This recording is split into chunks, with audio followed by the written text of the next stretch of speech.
شهادة هو يك ده ما خراء هو دو هذه دو هو سي هو صار هو بينس هو شش هو عبد هو هاشت هو نو نقولي أنا خو ماتك أنا كو سؤال ولدي نقول هلي هاد أول مخدها أو أو صار هذا اللي بدي بخوا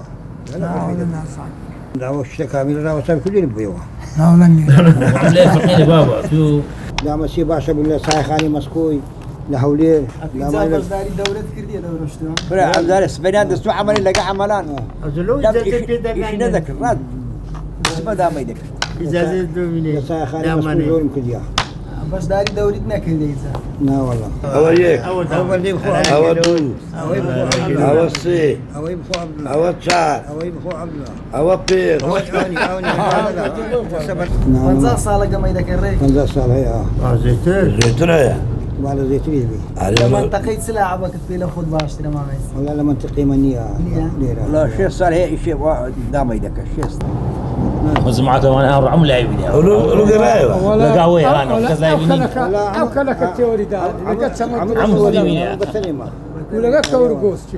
بيش لما هني دعم يدك هنا قلا أي والله هذول بيشيا لقى لي شام قمتش بيزر بيزرع زري كسي ناوي كزناينين وخد هذا الشيء أنا بيشك على خو لا السيران ذاكين أنا ولا بيشيا بس لما أدري سيد هذا الشيء ناوي 1000 شيء نيري باش ترى دام بيقول أعطني شو خدا هي نزار له ليلة نزار يكمل دامسيا نزار أنا بيري لكن تردي بردولي برادر ما قال أنا هاي تكلم من شو ما بيدري ماليان هوني كرو والله والله والله يسيبو داني داني دلو تردي بخوها سيبو والله ناخري هو بدسي دانا يا ناخري شازده بس شازده دخري بس شازده ناخري شازده دخري بس شازده ناخري اتو زورتين برخوادي بتسندل شازده خوادي سيزده شازده دوازده او خوادي يعني لا زارتي زياتر مية لا شازده زياتر ليها بس براك يدوب كم زبط او يك أو او دو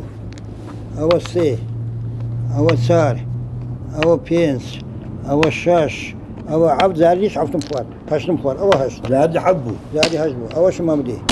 اول لوت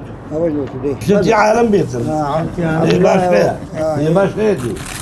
لك كلش شي باشا لا ولا كلا شي باش فيها مالتها قبل سمت بزي هذه سمدو بزي هيا مثلا اللي بيبيت ورا بقى هيا بس أوش شيء